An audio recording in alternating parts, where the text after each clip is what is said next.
Hello বন্ধুরা, তো আমি প্রিয়া আর আমার একটি ভিডিওর সাথে তোমাদের অনেক অনেক শুভেচ্ছা ও অভিনন্দন।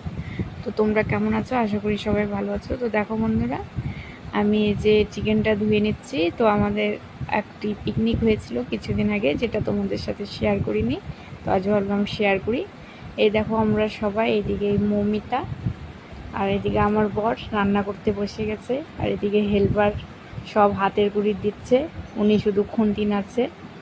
এই হচ্ছে ওনার কাজ। তো দেখো তোমরা আশা করি তোমাদের সবার ভালো লাগবে। মানে উনি চেয়ার থেকে উঠবেই না, সব ওনার হাতের গুঁড়িতে দিতে হবে, উনি শুধু বসে বসে রান্না করবে। কিন্তু রান্নাটা অবশ্য খুব ভালো করে। আর সবাই বলছে যা আছে সব ঢেলে দে, খুব ভালো হবে। যতটা পেরেছে দিয়ে দিয়েছে। এই দেখো খুব ভালো মতো মশলা কষে নিচ্ছে। এদিকে আবার একটু জিরে গুঁড়ো দিয়ে দিচ্ছে মৌমিতা। তো বলে দিই, মৌমিতা